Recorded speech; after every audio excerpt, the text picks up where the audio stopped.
All right, what's up, everyone? This is Coach Richardson here with Becoming Uncommon, and my guest today is Anthony Neal.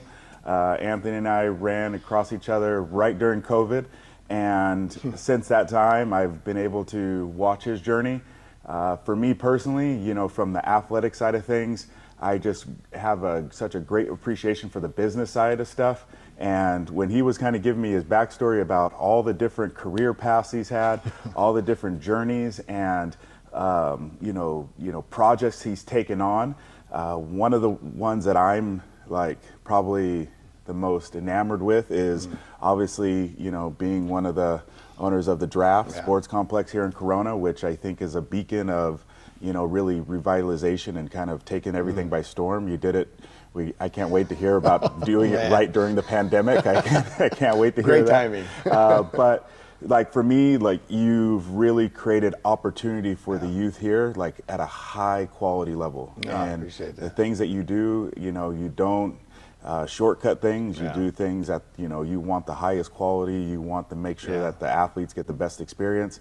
And part of that, I would assume, is your kids are involved in sports, and so they make it easy. Yeah, but with that, tell me a little bit about your background. Like, where did you grow up? What high school you went to? Yeah, so I grew up in Orange County. Okay. I'm the only one of my entire family actually born in California. My whole family's from New York. Oh, which is crazy. All right. I can get that East Coast feel. Yeah. Actually, they still have an East Coast feel, even though we've been in Cali for so long. And so I just kind of adapted it, you know what I mean, through time. But I'm for sure a Cali kid. I'm Cali kid through and through, and I'm Orange County kid. I'm gonna be honest with you, right? So yeah, I went to Orange High School, and then my freshman year, and then my sophomore year, I went to Mater Dei. And then Mater Dei, being the powerhouse basketball school that it is, had a ton of transfers come in. I saw my future fleeting there, so I transferred back to Orange High and finished out at Orange High. Had a great basketball career at Orange High, and then I got hurt. I blew out my knee. I've had 2 knee surgeries. Terrible ACL, MCL, meniscus. I have no cartilage left. At the time, it wasn't as bad, but it hindered me from moving on. I had a scholarship to Hawaii Hilo, decided to stay local, played at Cypress JC, and then I left that for the music industry and the acting and modeling industry. I thought I was going to be the next Will Smith, and then that didn't happen. All right. So what did you do? So you had to get into something. I know I remember exploring that world, you know, back, and like doing extra work, going to auditions. Like, what was that like? Dude, I moved to LA. Like, okay. I mean, you kind of have to though. I was invested. Right, I moved to downtown LA in a studio apartment. If you can call it a studio, I literally had like a room with a bed and like a sink, right? Like right by Skid Row. Like, it was crazy, and I was like, it was affordable. It was very affordable. So I did that for like 2 years, chasing acting, modeling. I was with Q-Men, same agency that Tyrese was with. Okay. I was singing. I did American Idol. Like, I was doing everything you could try to do to like become the next big thing. And then it's a tireless job, man. Like, trying to figure out how to get in, like where to fit in. The industry is brutal, and I got tired. You know, I just got tired of chasing it. But I was with Q-Men for a while. I did a couple of commercials. I did an Oreo cookie commercial. I did a Dr. Pepper commercial. Dr. Pepper had a drink called Red Fusion. I did their first commercial. I was all over the place. And then, you know, you just, as you're a starving actor, you start like man, I would like to have some money in my pocket at some point. So then I cut it all. I cut basketball, I cut acting, modeling, and then I just got a job. I actually met my now wife on a spring break trip in Mexico, and then we were in like San Felipe, like partying, and I met her, and we kind of just got attached at the hip, and then I'm like, all right, I'm gonna get a job because a girlfriend needs a job. You know what I mean? Those things are synonymous. They're synonymous. So. I did that. I started working at LA Fitness at a really young age. I was 19. I started working at the corporate office. Then I realized that the sales side of it is where the money was at. I went to the club, and the club side in Corona was my first club, South Corona, as a sales counselor. Became a weekend manager in 6 months. Figured out, I could really do this. Became a general manager, the youngest general manager in the company. I was 21. I was a GM in Alessandro and Riverside. And I did that for like 6 years. Then I became a regional VP. I was also the youngest regional VP at 26 years old. And then I realized like I'm working too much to start a family, because at that time I was ready to start a family. And I was like, I'm gonna become a fireman. Wait.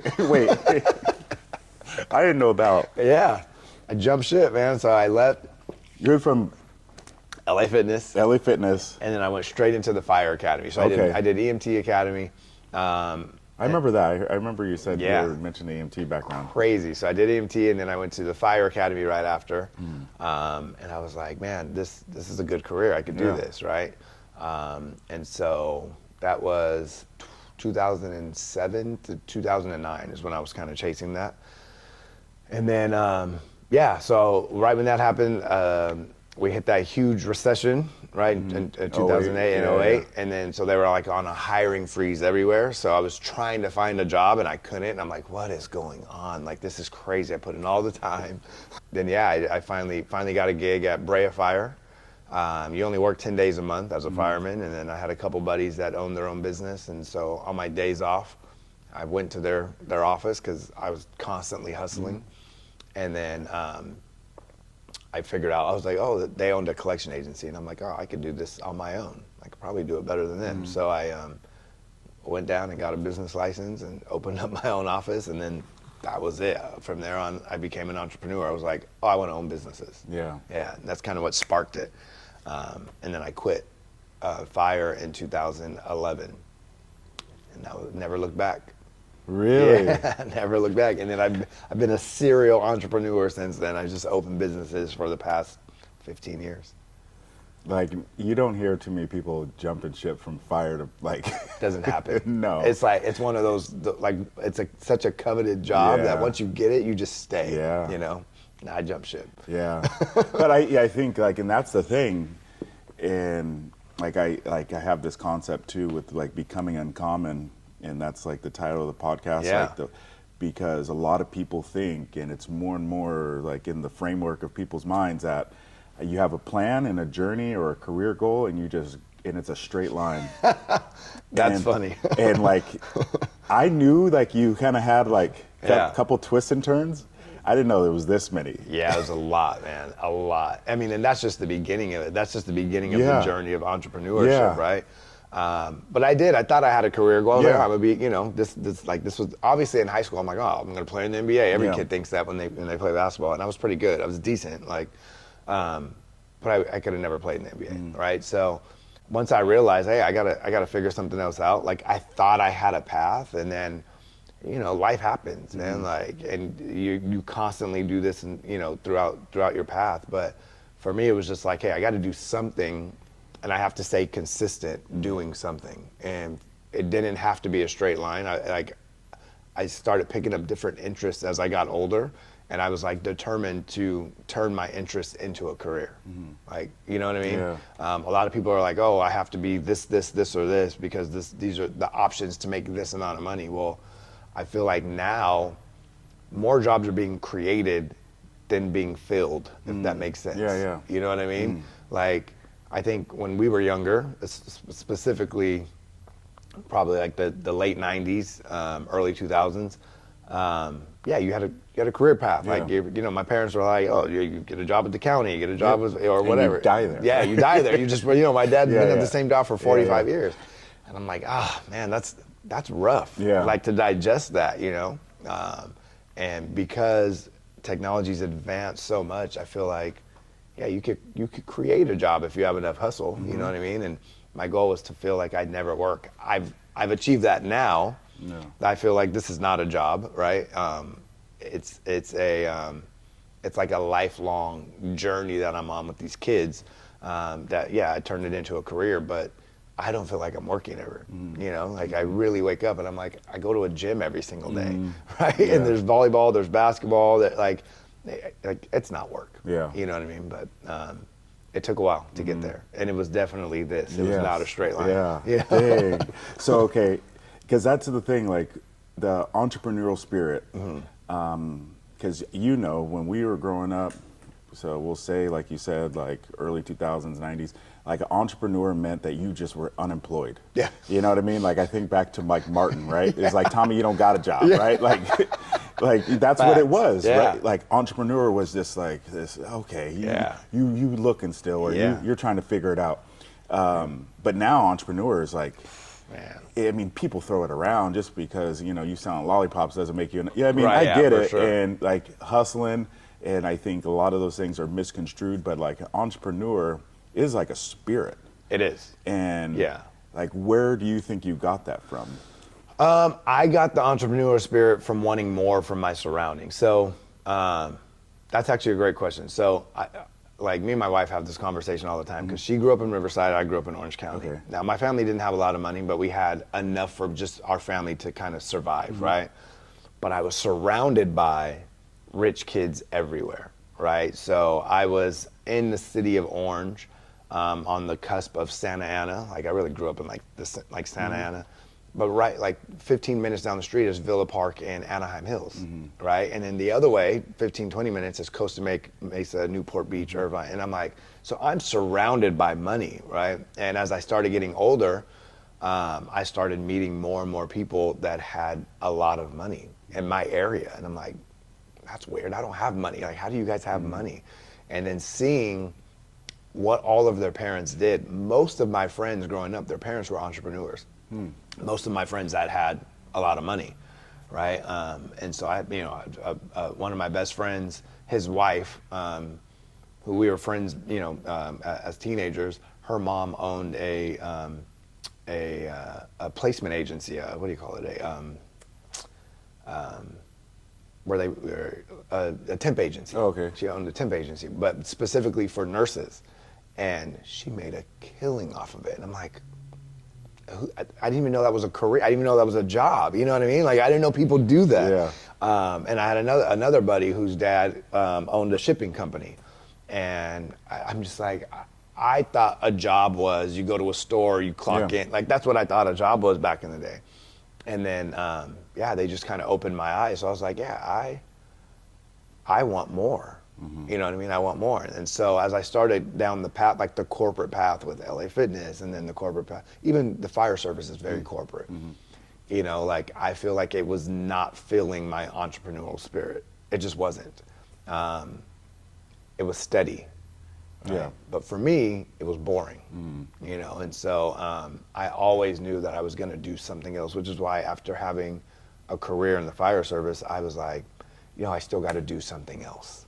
I got it, like, you know, I got 20 days off. I'm gonna go find another something just because I needed to do something, you know. So I think it came from surrounding myself with people that had more. I think that's important. If the youth learn this early, if they learned it earlier than I did,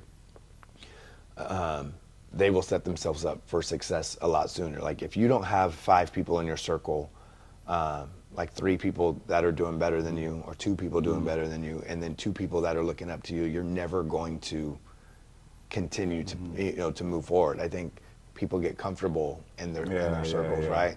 Like I have friends where I'm just like, man, I wish I had that guy's money. I wish I had that guy's career, right? And then I got people behind me that are like, how do I get to where you're at? And I'm like, that's great. You know, I like to be the middle of my 5 closest friends. You know, that's important. Yeah. Dang. It's so, because like, I just want to go back to one thing that's on my mind. Yeah. So you said you met your wife partying in Mexico and she was in Riverside. Was that a coincidence? So I have to, like, that, I mean, I'm just sorry. That just is like. So random. Is it random? Is it that random? It was pretty random. So what we were. And you happened to be going to work in Corona. Like no mutual friends? You guys didn't go in a friend group? Never knew it. So this is what happened. We went on, so there was this company that used to throw like spring break parties for colleges. It was called College Invasion. And this is when like MTV's Party Central was big, right? So at Long Beach State, you'd pay like $500 to go on this random cheap spring break vacation. So we both paid for it through her college and I paid through mine. And there was these buses that picked you up at Long Beach State. And it was schools from all over SoCal, colleges from all over SoCal. So then we both just happened to go to that one at the same time. And we met in Long Beach, took the bus ride to San Felipe, and we talked the entire time. We hung out in Mexico when we were there. Found out she was from Riverside. At the time, I lived in Orange County still. And I was like, oh, that's close enough. We can hang out when we get back. Well, we started hanging out when we got back, and we just never separated. How old were you guys? 19. Oh, wow. Yeah, it's crazy. I would never let my kids do that now. That's how I was like, okay, all right. Yeah, I was 19 years old. A couple years away from now. Oh, man, scary. Like right now, if my daughter was like, I'm going to Mexico, I'd be like, yeah, right. We going to Mexico. I'll meet you there. Yeah. All right, we we're let going me know where we're going. Yeah, for sure. Yeah, we'll all go. All right. Yeah, because I was like, that's too random. Okay, so Crazy. it lines up a little bit, It but does. Still, that's even, Crazy story. Yeah, man. you said at 19. At 19, there's no way either one of us should have been in Mexico at 19 years old, partying. There's no way. Times were different back then, though, you know what I mean? Like, we're talking 20, 24 years ago, Oof, or 22 years ago. And so you mentioned, talking about your circle. So who are some people that were like instrumental in your mentorship as you're getting into your entrepreneurial journey? Yeah, it's big. So one, the owner of LA Fitness was big in that, which is odd because I left his business, right? But he was a great mentor. So passed away. His name is Lewis Welch, the owner of LA Fitness. When I worked at the corporate office, I got to actually talk to him quite a bit, and he just kind of planted that seed of like, go get more. You can do more. Go get more. You know what I mean? And I was like, man, that's crazy coming from this owner.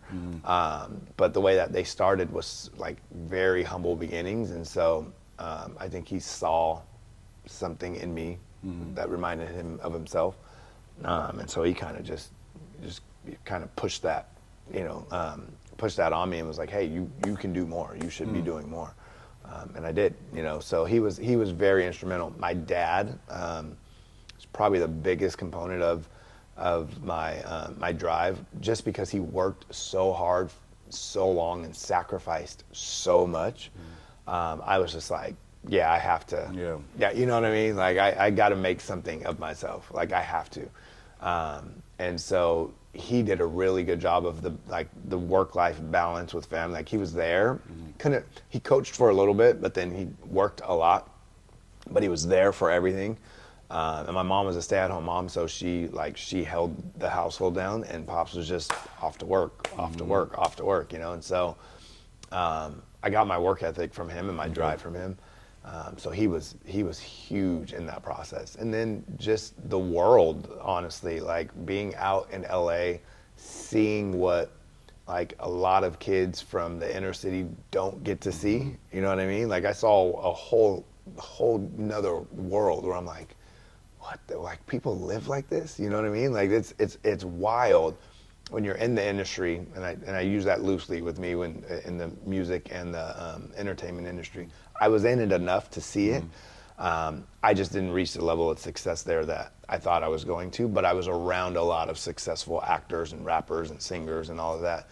And so I saw a lifestyle that I thought I wanted. Now, in hindsight, I didn't want that lifestyle at all, right?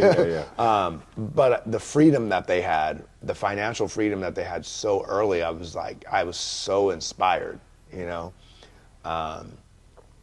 while people were clocking in and out, they're on a yacht somewhere, and I'm just like, how does that work? It looks like these people are working so much harder, and have so much less, right? So I quickly was like, I need to learn the nuances of business and entrepreneurship and like what these people are doing. And that was like a driving force for me for years, where I was just like, I was picking everybody's brain. Anybody that had a nicer car, anybody that had nicer shoes, I'm like, how'd you get it? What are you doing? You know what I mean? So I think information is the bridge that a lot of us are missing. Like, we don't have access. We don't have information. If you don't know, you don't. If you don't know, you don't know. So the world was like probably one of the biggest components of like my entrepreneurial spirit, where I was like, oh, I got access to stuff now. I could see it, and I want it. No, back to that. Entrepreneurial spirit. Like I always had that, And I don't know if you know or heard of a guy named like Gary Vee. Yeah, Gary Vee. Yeah. So all right. So Posted forever, by the way. Gary Yeah. Vee posted forever Yeah. with nobody watching for a while. Yeah. And I went to an event and I asked him, because I'm coaching, I'm teaching. Yeah. I still had aspirations. I wanted to go into like administration, because like you said, like Yeah. living in that world. And Yeah. I'm like, I have this drive. I want to do so many things. And I'm talking to him and I said, I want to be innovative in this and this. How do I do that with all the bureaucracy in higher education? And he looked at me stone cold in the face and he was like, you can't. Yeah. I was like, oh, like, Wait, what? like, Right, yeah. But it was so obvious. But at the time, like, I had delusions. Right. And so, but what it taught me, and he kind of went into depth about, like, I got to make sure that I think outside the box. Right. And because, like you said, sometimes we get with our formative thinking and we don't realize, like, the world, like, Yeah. where your head popped up and For you start sure. seeing things. Yeah. And it motivates you to a different degree. And we get sheltered, right? Like, we get sheltered into comfort. I think our parents try to protect us so much, right? They're like, hey, this is comfortable. These are the things that you should do to be comfortable. And that's just them trying to be, what in their eyes, good parents, right? I'm going to protect you. Yeah. The world just doesn't, like, as you get older, you realize, like, the world doesn't care about the box that you're in. It doesn't, right? Like, bills are still due. Somebody that you're paying wants more, you know? And so you have to think outside the box and kind of be able to ebb and flow with your circumstances, you know? And I think everybody's circumstances always change. Like, if your circumstances are the same now as they were 5 years ago, you're doing something wrong. Yeah. That's how I feel, right? Good or bad, whether you lose everything or gain more, whatever it is, like, there's got to be growth somewhere, right? And the only way to grow is to make yourself uncomfortable. And that's funny. What I like about Gary Vee, when mentioning him, is, Gary Vee was posting online every day. Made it a point. He's like, I'm going to post every day. And there was one point where there was like 2 people following him for like a year, right? And he was like, I don't care. I'm going to keep posting. I'm going to keep posting. I'm going to keep posting. And then it just took off, right? And he was like, I remember in one of his TED Talks, he was like, yeah, that was the most uncomfortable thing I've ever done. That was so uncomfortable, sitting in front of a camera, talking to nobody for a year, you know what I mean? And then now he's Gary Vee. Yeah. Yeah, and like even now, like people don't believe, or will have a hard time believing, like, I'm such a huge introvert. Yeah. It's like, you're doing a podcast, right? And you're doing this, and you're recruiting. And yeah, you're doing yeah. that. It's like, yeah, but doesn't mean I'm not like but I have to, because if I don't, I feel that I'm not serving my student athletes, right? And I'm not contributing to the body of work that I want to be out there. And so it's tough being out of your comfort zone, for sure. It is very tough, and you've done well. Obviously, look at your program. Yeah, I'm having fun. Yeah. I mean, like you said, like, I'm not working. I don't feel like I'm working. Yeah, it's crazy, right? It's funny how that happens when you find success in something you love and you get paid to do it, or you figure out how to make money off of it.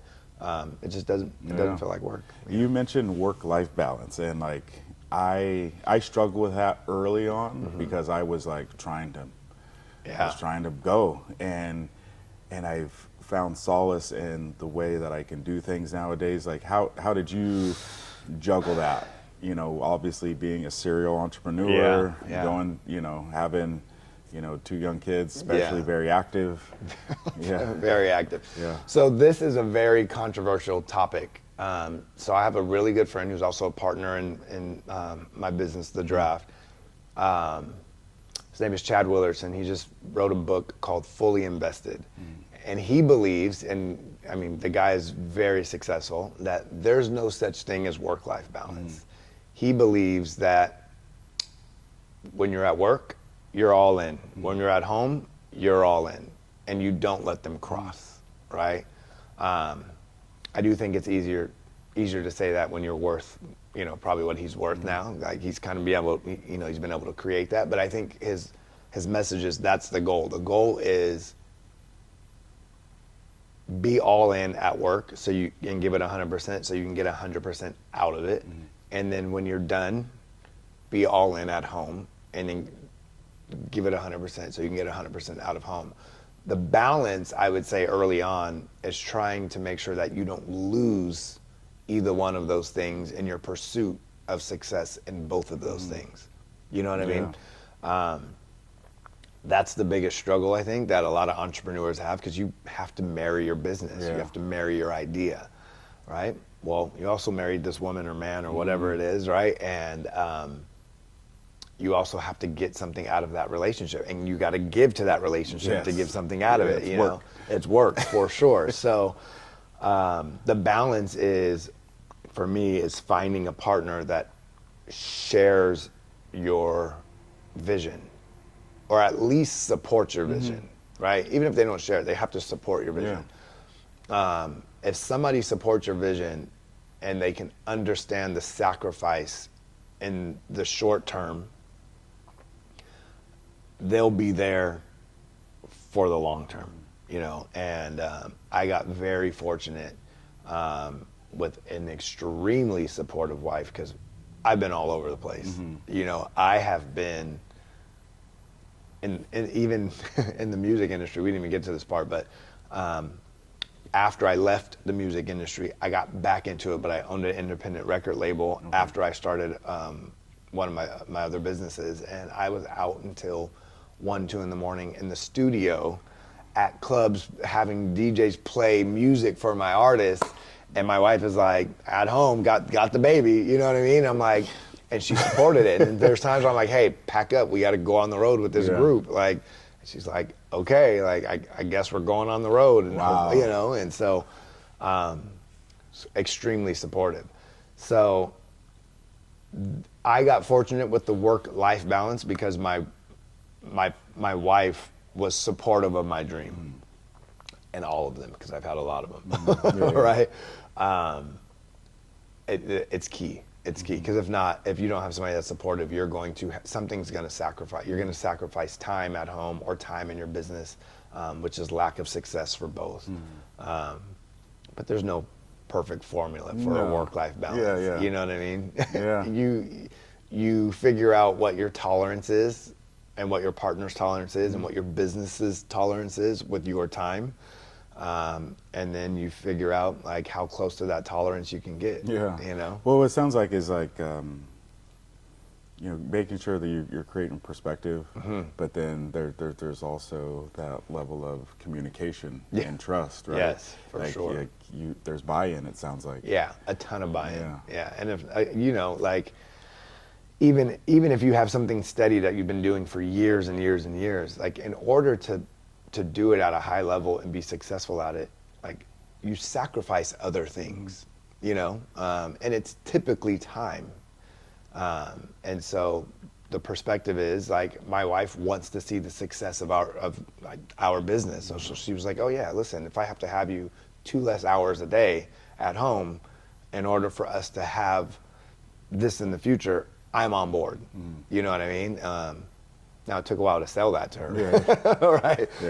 But she's on board. You know, and so I think a good partner is an understanding partner is crucial. Well, because for an entrepreneur, your schedule isn't like 9 to 5. Like, you're going to get calls in the middle of the night. Like you said, with the record label, like, sometimes I'm out late.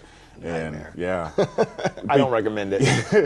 So like, it's funny because you reference the book, like, where there is no balance, like you decompartmentalize those things. Right. It seems like with an entrepreneur, it's almost, at least for me as a coach, that's not as feasible as I would like at times, because recruiting, like, I don't know when this kid's going to call me back, and I'm not going to tell. I can't miss this call. No, for sure. I've been trying to get this kid. Yeah, exactly. Yeah. I need this kid. Yeah. So, but there's time, like, and what at least the success I found, and when those things do cross over, I prompt maybe the disruption early. Or there's some level of, like, you know, communication that happens. Right. This is what might happen over the next, when you're talking to your wife, right? Like, I'm waiting for a phone call. Hopefully it doesn't happen at 1 in the morning, but if it does, I have to take it. Yeah, for sure. Like, or this week is going to suck. Like, I'll see you next week. I'll see you next week. Yeah, I'll see you. I might see you, but I'm not going Right. to be able to. Not engage. Yeah, Yeah. because for me, sometimes I don't have the bandwidth. Like I wish, like sometimes it's so exhausting through like you want to give it all, and you know, now especially with kids and doing other things. So when you're doing with your own kids, right? You have your own kids, and then you're constantly trying to, like, you're recruiting other kids and being there for other kids while balancing being there for your kids. Like, that's tough. Well, now going to that, what's cool, at least how I see it, is that you're like, well, if I'm going to do a business, I'm going to make sure it benefits my kids. Because if this isn't, like, if this was on accident, this is the best accident in the world. But it was intentional. Yes. It was. So your daughter plays volleyball and your son plays basketball. You own a gym that has a basketball team and a volleyball team. Very fortunate. Very fortunate. You can be at work and they can be at work. Yeah, you know, so the way this started, the way that the draft came about, so let's fast forward. A whole bunch of stuff happened. I got my real estate license in 2015. I partnered with a buddy of mine, and we opened up a brokerage together, and we were just selling crazy real estate, right? And then while that was happening, my son was coming into his own as a little, into his own, but he was a miniature basketball player at the time. I was 7 years old, and I was looking for programs in the area that I thought were like gonna kind of fit the way that I knew basketball. And there was a couple good programs, but I just didn't love the access that I had or didn't have, you know, in order for it. 'Cause, like, I know what it takes for a kid to make it in this, you know, in any industry, but specifically a sport. And so as I'm looking, I'm like, I told my wife, I'm like, I don't love the options that we have right now, you know? And I said, I think I'm gonna start a team. And she was like, oh. Here we go. Here we go. And I said, no, just a team. I'm going to start a team for Kingston. And then she was like, okay, well, where are you going to practice? I'm like, I'm not sure yet, but let me see if I can start a team. So start reaching out, found a couple good players in the area. One of the dads had a basketball court in his backyard, full court, beautiful house. And I was like, oh, we'll practice there. Well, winter hit. And it's raining, and I'm like, dude, we haven't practiced in 2 weeks. This is not gonna work, right? So I was like, okay, wife. I said, Brandy, I'm gonna find like a small warehouse where I could put up a half court. I'm just gonna rent a half court in the back of a warehouse or build one, and we'll go from there. And she was like, okay. Like, she was like, I don't think people do that. I'm like, no, we're gonna do it. I'm sure they don't do it because it would be here, right? So I'm going to create that. Well, through some of my real estate frustrations, I was sitting with my business partner and I said, hey man, listen, I'm gonna try to find a gym. You want to help me? And he was like, yeah, I'll help you find a gym. And then I was like, let me do a little more research. Did some more research, and I'm like, maybe we should do like a 2 to 3 court gym. Right? And he was like, 2 to 3 courts? He was like, man, that sounds like there's no way. Like, how are we gonna fill it? You know. Meanwhile, my daughter's playing soccer. Oh, okay. Winter hits. They can't get on the fields, and we end up going to this futsal gym, like this indoor soccer court, around the corner from my house. And I'm like, man, there's only one court here, and it's booked out for like a month because every team in the area has to go there. I'm like, wait. Yeah, we should do an indoor soccer and an indoor basketball, like a basketball court. Oh, it had soccer in it at first. So that was the whole idea. And I was like, we'll do futsal and we'll do basketball. And I'm like, okay, yeah, we can do like 2 courts. That'd be perfect. It'll be booked out all the time. I know all these teams that need it. And then, so then my brother comes along. My brother's like, hey, his girls are playing volleyball at the time in Momentous in Irvine. Yeah. And he was like, man, there's just not enough gym space. And I'm like, what? He's like, yeah, man, like. And that place is huge. It's giant. Momentous is giant. Yeah. He was like, but there's just like, there's teams coming from all over that are trying to rent space there, and it's not enough space. And I'm like, okay. So then I go home, I sleep on this for like 2 weeks. Can't find a small gym. Nobody's giving me the time of day. Wake up the next day. I remember I went to my office, my real estate office, and there's like this little shop. at the bottom of the office that we were in. And I was like, I'm gonna order I had a panini, I'll never forget, a panini and a lemonade. And I'm sitting there and I'm like, we should open a giant gym. We should open a big gym.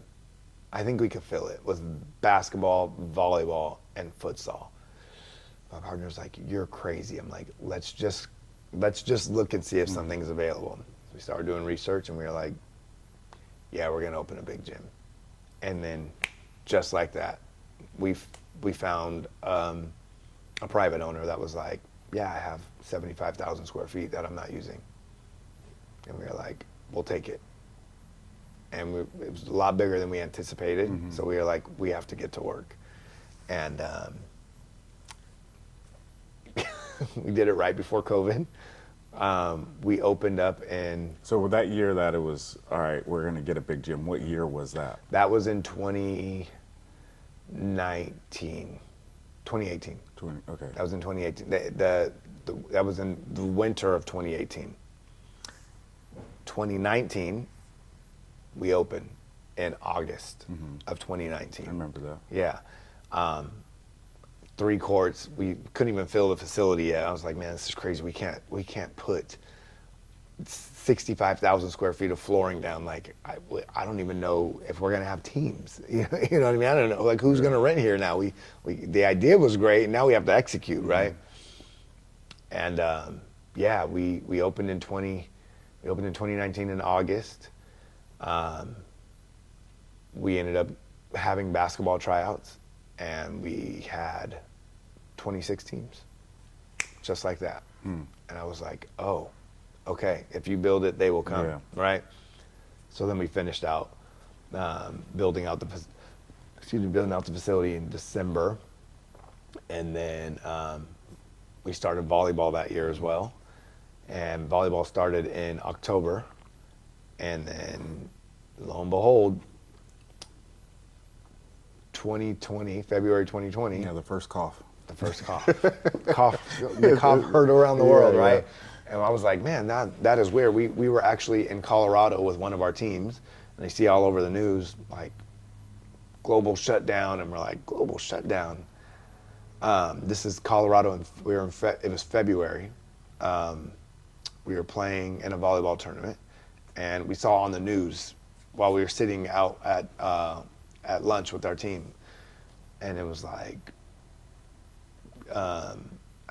whatever the prompt was, but it was like, hey, it looks like everything's gonna shut down. So we were like, we got to get home. So we got home, came back, and then 2 weeks later, the government put out, everything shut down, 6 feet of separation, masks, all the things, and we were like, what are we gonna do?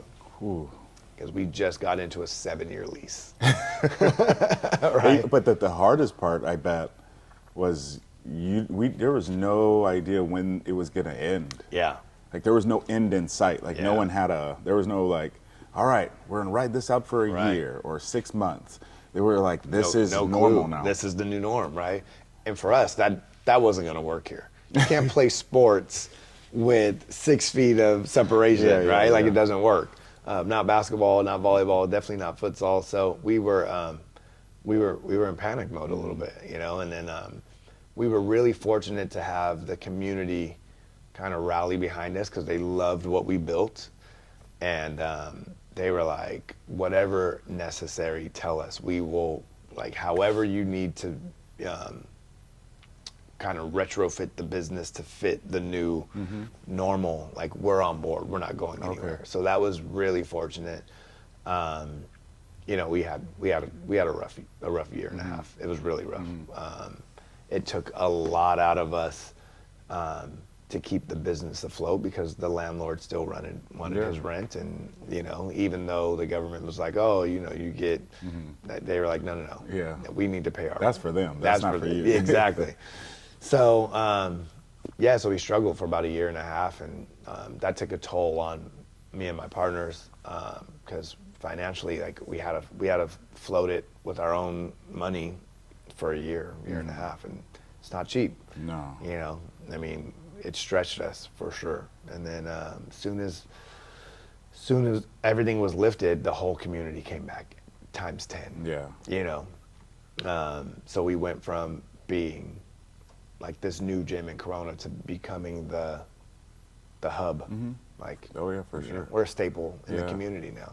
So, but it wasn't easy. Yeah. Yeah, it was 2 years of sweating. Ooh. For sure. Yeah. Thought we were gonna lose everything. Well, I kind of like that's when like maybe 2020. Oh, I found out about it because through Hassan. Yeah. He was like, "There's a gym." I was like, "There's a gym," and I was like, "There's no gym." Like, and he was like, "Yeah, I'm here." And he FaceTimed me because you Yeah. had there's like a tumbling thing Oh, in yeah, the corner or yeah. something, and I was like, "Okay, go ahead." And then, you know, come full circle being here and then watching like, all right, like I watched you guys literally on the fly try to figure things out, like, Yes. okay, these nets, and then like the Yeah. TVs and then the scoreboards. Crazy. Yeah, like that was cool. Like I Yeah. watched like some of those Yeah. early. And what's great, a lot of people don't know, is like we really built this with our own hands. Yeah. Like we laid boards, we built every single hoop, every volleyball system. We put up all the TVs, all the score. We did it all ourselves, Yeah. right? 'Cause we didn't have the money. Like Yeah. after, especially during COVID, we were like, we have no money left, Yeah. you know. So, yeah, it's been a labor of love, that's for sure. It's the best way to put it, easiest way to put it. Oh gosh, it was rough. Okay, so coming full circle, like now with your kids being involved in sports, like, Yeah. you know, being a sports dad through and through, like whether you're in it now. Like, I'm in it. I'm all the way in it. Yeah, Yeah, for sure. And, you know, obviously it seems like a proud moment to kind of like look back and Yeah. see some of those things, but, you know how it's paid dividends to them. Yeah. But like the sports world is changing now. So like, what are some of your perspectives on just at least youth sport in general, and kind of how that's evolved?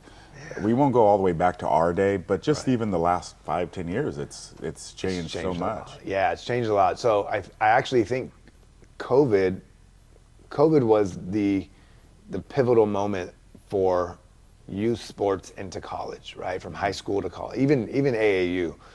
I think those kids that lost that year in COVID, I think NCAA just in general has tried to figure out how to get these kids, like get them back this year. Well, that transition changes everything for high school Yeah. players, for AAU players. Like it's put a real strain on the high school athlete, you know, and you coaching at the collegiate level, like you see it all the time, right? Like I feel like now with the relationship that I have with college coaches, I hear so often like, oh man, I'm like, I'd rather get a kid out of the portal that's 3 years in, 2 or 3 years in, he's an adult and seasoned, as opposed to taking on this 18-year-old kid that I have to teach, right? And so because of that, because of the fact that so many, like when the portal opened up,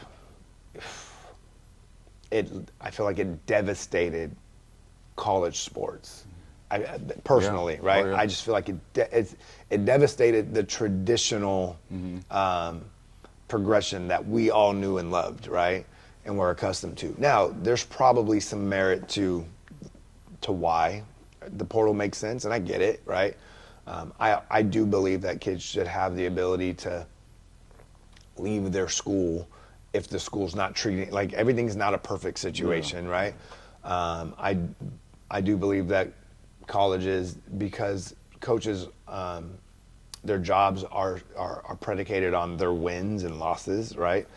You got to do what's best for yourself as a college coach to try to win and keep your job and support your family. I get it, right? But I just think it's a two-way street. So I get why kids now have the ability to kind of jump ship. Yeah. I just think that the way that it happened, it was so abrupt, right? Yeah. There was no, for me, like I felt like there was like no real planning. It was like, hey, portal's open, you can jump in the portal and you can transfer schools, you can get off, you can talk to others. And I'm like, whoa, that is crazy. Like what happened? So I think the state of sports right now, youth sports in general, with the introduction of NIL, it's changed from what used to be leisure and fun to a business at 12 years old. You know what I mean? Oh, It's yeah. turned into a business immediately. Like kids are getting paid off of their social media posts, and 8th graders are getting offers because they're on video dunking in the game. Like it's wild, right? And you know how those offers are. Like no school is like really investing in an 8th grader before they've played a high school game, you know. But you see, like on social media, it's a business now, you gotta so be the first one gotta to be the the bat, first yeah. one, and I got to announce it, and so it's like, I understand it as an entrepreneur. I definitely understand it. I get it. I do think that it has taken the purity out of all sports. Yeah. You know, I think that we used to do it for the love of it and just the goal of making it to the next level, and then now it's so financially driven, it's clout driven, and I think because of that, parents have gotten so much more involved in the process as opposed to allowing kids to just develop and enjoy the game. You know, because parents see it as it's a business. Yeah. It's like youth sport is big business. I think like 10 years ago it was like maybe like a $2 billion industry. Now it's like almost 20. Yeah. It's like, crazy. It's like a $20 billion like or something like that, something crazy, some number. It's 10x'd over 5 years. It's crazy. Yeah. And so obviously it's commoditized with different things, but it's tough because it seems like it's one of those things that you cannot turn back. Yeah. It's like, you know, it's like when I grew up, like if I got a certain Christmas gift or something, right? I think even to the movie, you remember the movie Pursuit of Happiness? Oh, Will yeah. Smith, right? Yeah, like, with the basketball. And the kid got the basketball, he was so happy. Like I can't go do that to my kids now. Like they'd be like, cool, like what else? Yeah, right. Like I need this every day, Dad. Like, So you can't go back. Like once you've created a monster, like once you've done this, you can't go back. You can't undo it. Yeah. You just can't. No. This is the state of sports. Yeah. This is where we're at, right? And we have to adapt to the fact that this is what it looks like now. I think it's sad. I think it's sad because there is a joy, even with my own son, and he's a decent basketball player. He doesn't love the game the way that I loved the game. He loves it just in a different way now. He's really good. He's oh, thank you. He's really but he loves the game because of what the game can give him. If that makes sense. It's a little bit more transactional. Yes. Yeah. Absolutely. And he already gets that.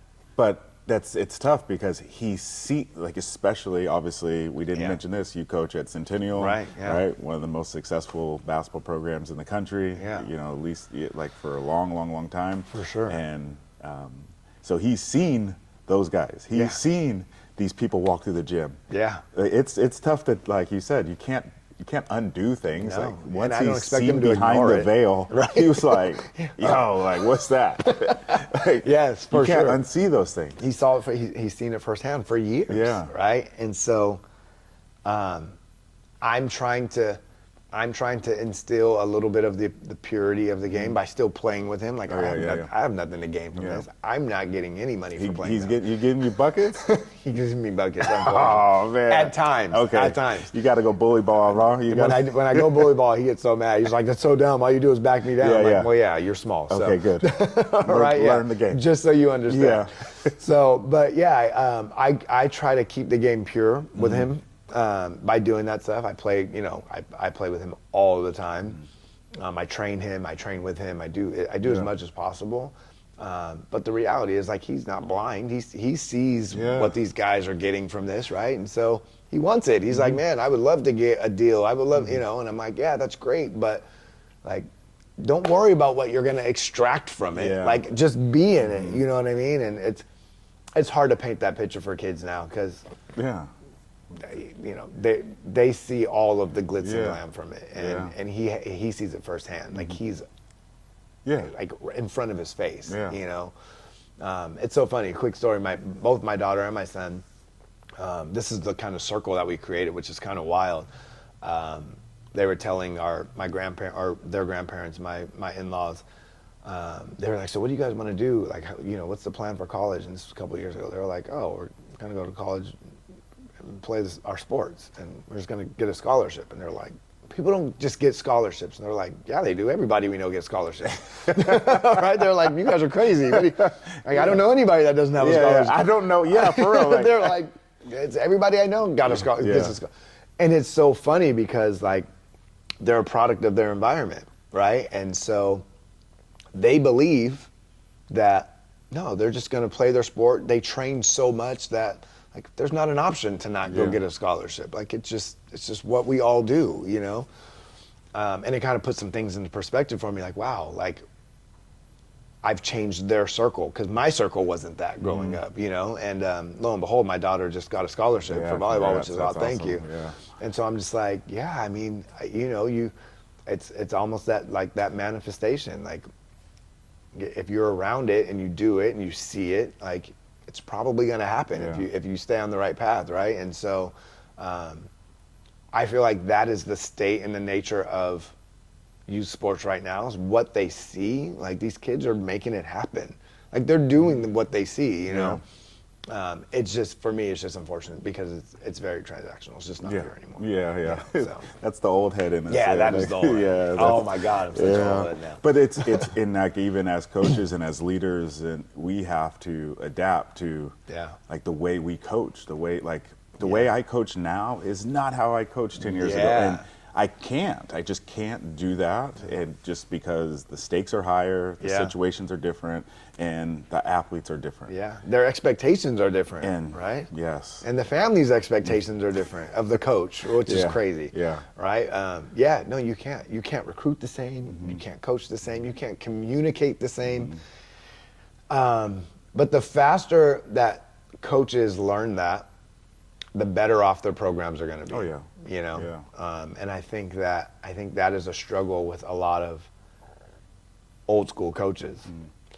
It's like you can't teach an old dog new tricks, right? They're just like, no, this is how I do things. And it's like, yeah, well, I mean, you got to adapt. Yeah. You know, you got to adapt, unfortunately. And that is the nature of the business, you know, in basketball and all sports now. All sports is business. It's a business. Straight business. Straight business. Yeah. You know? So, you know, as we kind of start wrapping up, what is some of the, you know, on the horizon for you? Like, obviously, we can't forecast the future, and I don't want to put you in a position where you might have to divulge any hidden secrets there. But what are some of the things on the horizon for you? Obviously, your son going into high school, daughter going into college, so you're going to be busy. I'm going to be busy. Next year is going to be stupid for you. It's going to be crazy. So fortunately, my daughter is actually a junior, so she committed early. She's only a junior. Oh, she's a year behind CJ. She's a year behind CJ. Oh, okay. Yeah, you're going to be busy. Yeah, okay. You're going to be all over the place. Senior year, high school, so, okay, one drop-off. So what's so nice is, yes, one drop-off, kind of. My son he'll have basketball practice early in the morning, so I'll be taking him at 6:45. My daughter has a late start because she's in all AP classes and online and all that, so she's like, I'm not taking him. Her senior year, she wants to be able to sleep in. They get 1 year together, so that'll be cool. Yeah, that's cool. I'll be able to kind of just do everything in one place and then leave the AAU stuff behind until, you know, April or whenever it is for my son. Yeah. Which will be nice. Then it gets real. It gets real. So I'm looking forward to that, and then I am looking forward to my daughter taking off and me traveling. I want to fly around the country and watch her play. It's a dream of mine, right? It's just like I just want to follow her. She's gonna be like, dude, why are you everywhere? I'm like, because I can't be. This is how I set my life up. And then my son in high school playing for me is a big one. That's a big one. I actually contemplated not coaching when he got there. I want to be a dad really bad. I want to like enjoy the process really bad. But I also like being hands-on, right? And for us to be able to do this together and then kind of go through this journey together with me on the court with him, and you know, I realized that like not a lot of people get that opportunity.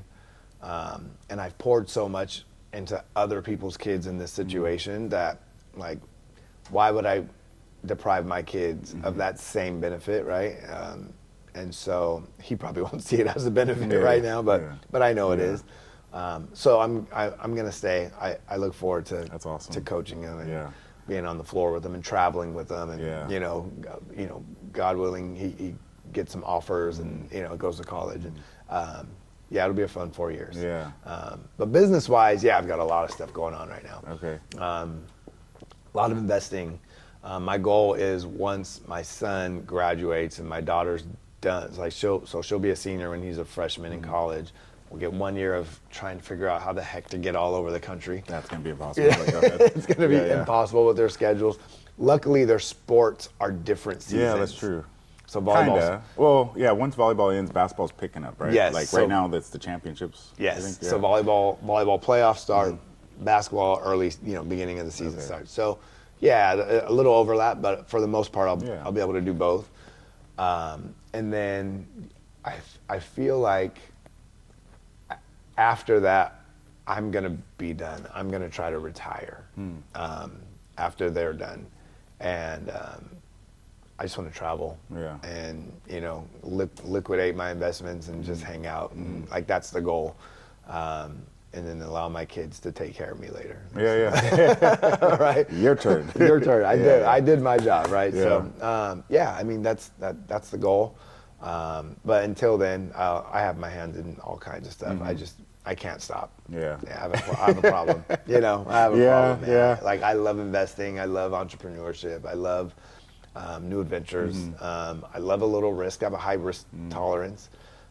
So yeah, I got my hands in some stuff that I'm praying just works out. All right. Yeah. Well, and I feel like you're like me in the sense that like once you get an idea, it's like an infection. It is. And it's like you either gotta like just kill it off, like and just sever it, or you gotta just go. Gotta see it through. It's hard for me. My wife, when she sees my wheels turning, she's like, okay, what now? Yeah. Like, what's next? Like, what are you doing? And I'm like, okay, just hear me out. Right. I thought this through. I promise. That's funny. Yeah, so that's always a lot of fun, and like that's what I definitely always admired and appreciated about you, just to be able to kind of have, but your impact on so many people's lives, and being able to not just obviously have businesses and be successful in that realm, but to be able to create opportunity, to be able to create a safe place in a space, because holistically, like with sport getting that much more serious, Right. I think you're ahead of the curve in that sense. Like we need a high quality product. Yeah. We can't you can't just throw stuff out there. We can't do things haphazardly. Right, yeah. We can't cut corners. Like it has to be the best. Yeah. And it's obviously that seems like that was like the forefront of some of the things that you've executed, especially around here. Yeah, it's I feel like it took me a while to learn this, but when you cut corners, you end up having to do it again. One, you lose money. You know what I mean? Like, yeah. And two, somebody can get hurt, or you put out a product and your name on something that like you're not proud of. I refuse. Yeah. I just refuse, like because my reputation and my word is everything to me and my community, right? So I pride myself, and I hope people feel this way, but I pride myself on like I do what I say. When I tell somebody this is what it is, that's what it is, and sometimes it comes off harsh at times, but I would rather be upfront and transparent and have tough conversations with families and kids in the moment, as opposed to them later on saying like, well, you told me something that would like, I don't do that. I can't do that because it feels slimy, as if I was trying to get over on somebody, and I never want to do that. Like this started out, yes, I mean, it's a business and it's a career and all of that is great, but this started out for the community. We were like, hey, let's do something to get all of the kids in one place, right? And let's give them an opportunity to train and practice and to not wander the streets after school. Like that was the goal, and we've accomplished that. I mean, we have hundreds and hundreds of kids in here every single day. CJ lived in here, man. You had both my boys. Lived in here, and so I love that. That feels good. And I wouldn't do that with a product that I wasn't proud of, and so, a lot of time, a lot of effort to make the product what it is, and I think the community respects it, and it's why they keep showing up for us. Yeah. So if you look back, or because I work with a lot of young adults especially. What is maybe some of your advice, just because especially in the position you're in, what's some advice that you would have for them as they try to like find their, why, Right. and how to maybe find their next, career path? Because again, Yeah. you've been through quite Everything. a few. Yeah. We like didn't even go literally through all of them, but yeah. Yeah. I would say, as you're transitioning into a young adult, say yes to everything. Try everything, right? Like, within reason, obviously, but like Say no to drugs. say no to drugs, right? But say Yes. say yes to opportunities. Yeah, for you know what I sure. mean? Even if they're uncomfortable and you're like, I don't know anything about Yeah. this. Great. Yeah. Go learn something, right? Because when you think about a path in its most linear form, right? And it seems like, hey, this is the easiest way, this is the easiest path. The mundane day-to-day activity that you find yourself in can make you resent your decision later on. If you don't explore and figure out your likes and dislikes before you lock into something permanently, you're forever going to have regret, forever, because you'll tell yourself like, I wish I would have, I should have tried, why didn't I? I don't have the why didn't I wish I would have. I did everything. I tried everything. This didn't work, this worked, and I took a little bit from all of it, and then, I found myself in a position where I'm like, dang, this is best case scenario. It doesn't always work out this way, right? But I do think that I wouldn't have been able to get here without saying yes to all the opportunities that I took. So you saying yes to all those opportunities, is there something you look back on that you either missed out on or you said yes to and you're like, maybe it didn't pan out the way I thought it did? Yeah, I've had as many failures as I have had successes, probably more. But the failures don't matter anymore. Yeah, right? no one remembers them. Nobody remembers Yeah. them. There are some that I regret that I'm just like, man, I should have never done that. One of them being the record label that I started later on in life, because I'm like, man, I lost a lot of time, with my kids when they were younger by doing that. And I did that not out of passion. I did that out of the greed of like, I know what type of money this could bring in. Okay. I wasn't super passionate about it, right? And I should have left it alone because I wasn't passionate about it. I didn't have a love for it anymore. I feel like I did it for the wrong reasons, Now, I say regret. I don't know if I regret anything that I've done because it's led me to here, right? But if I had to go back and redo some things, there's some stuff I would take out. You know what I mean? There's definitely some stuff I'd be like, I should have said no to that. So although I've had more failures than successes, my successes completely outweigh my failures now. But I also I've made more money off of the things I've said no to than the things that I said yes to, because I could have invested in 5 million things that a lot of friends and family have wanted me to invest in, and I said no to, and it probably would have bankrupted me. You know what I mean? So be choosy, but be open and say yes. Say yes to things that that you have a passion for, and find new passions. Like, it's the only way to figure out like what you want to do with the rest of your life without getting bored or without feeling like you're doing work. Yeah, because I constantly am working with that with, like I said, with a lot of student athletes, even after, because with Cerritos, 2-year school, they go to the university. Right. A lot of times they come back, they're like, what do I do now? Right. And What's next? it's always fun kind of helping them workshop that. Yeah. Right. But now, at least what I'm seeing in the recruiting realm, because everybody's doing high school sports to get a scholarship. Right. And like you said, Yeah. it's not. Yeah. It's not a foregone conclusion that everybody gets a scholarship. Right. I'm seeing, even in the high school realm, that student athletes are having a hard time understanding what the return on investment of being a student athlete is.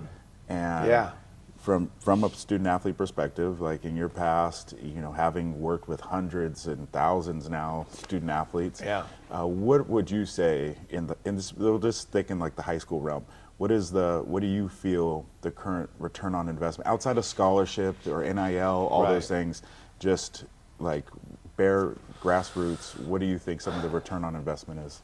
I think the return on investment at a macro level is learning how to dedicate yourself to something that's hard. You know what I mean? I think if you don't get anything else out of being a student athlete, you learn discipline, you learn sacrifice, you learn dedication, you learn how to maneuver through multiple personalities. You learn how to follow and lead. There's so much that you get out of it that you will use throughout your life that's bigger than a scholarship. Yeah. So much bigger than a scholarship, just becoming a seasoned human being that's getting prepared for the diversity and adversity of life, of what life is, it's invaluable. Student athletes, I don't know the study, so I don't want to make it up, but I could all but guarantee the success rate of student athletes has to be so much higher than just a student going through high school. Like there has to be some correlation, just learning how to navigate people in scenarios that are uncomfortable. You know what I mean? I think that's the return on investment. I think anything else you get out of it is extra. I think a scholarship is great. I think playing professionally is amazing. It's the pinnacle, right? Very few actually achieve that, right? But what you learn in the process, I think, is invaluable. And it's actually, I feel like it's what shaped me, right? And part of my drive, like the sacrifice, when everybody else was out partying in high school, I did it in college, but when everybody else was out partying in high school, I'm like, I got practice in the morning. I can't be out till I know I'm running lines first thing in the morning. You know what I mean? Like, so I learned to sacrifice, and I learned that, like, the discipline, and they're probably gonna come in here right now and start talking. I just feel like you get so much more out of the process than you do the result, which is the result being a scholarship. And that's what I'm finding again is just so hard. Like, they're really having a hard time matching those things. They're like, well, I'm not going to go pro, or I'm not going to get a scholarship, so why should I waste my time or this? And I think it's starting to get more and more lost. Right. Like, if you don't get that, it's like zero. It's like, all or nothing kind of proposition. And I don't think it's like that. And I think my mission for at least the next 6 months, a year or so, is to really drive that part home. And make sure that, because I think people realize it, but I don't think people have bought into it because of the transactional world we're in. The business components of, like, U Sport now, like, I didn't make the top teams or this or that. Like, what am I really getting out of it? And so, the network too. Oh my gosh, that's you're with the best people. Absolutely, right? You know what I mean? Like, these are the best people. These are the best people. You want to have these guys, these people in your Rolodex, like post college. Like, that's a huge component. So I think that a lot of people don't see the value in that until later, until they're out of it. And that's why I don't think enough people are talking about those things now, just because of the overshadowing of the scholarship and the NILs and all that stuff. I think that's, like you said, it's kind of tainting the game a little bit. So I'm going to go ahead and beat that drum a little bit, just so I can, make sure the essence of sport kind of at least stays there. It's not lost. For sure. So in closing, obviously, you're a true representative of the becoming uncommon journey. Uncommon. But successful nonetheless. And but what are some parting words of advice or wisdom you would give to some young adults? I would say get comfortable being uncomfortable. Like, the sooner we realize that the best things are on the other side of difficult, the sooner you can get out of your own way and fall in love with the process, not the result. Everybody's results is different, and comparing yourself to anybody else in their journey is so detrimental to your own. You know what I mean? So comparison actually is it's the death of your own success, you know. And so I would say just stay on your own path, play your own game, right? Your journey is your journey, and do not compare yourself to other people. I mean, and the sooner we can get that, or the sooner a kid could absorb that and apply it, I feel like the earlier success comes. Yeah, for sure. All right. Well, with that, thank you guys for joining us. Again, a lot of words of wisdom here. You can catch Coach Neal here at the draft almost every day. Every day. And so, again, when it comes to being uncommon, you got to definitely forge your own path. Don't be afraid to say yes to opportunity. And again, be uncommon. Thanks. Appreciate you, man. That was awesome. Awesome. Yeah, that was so good.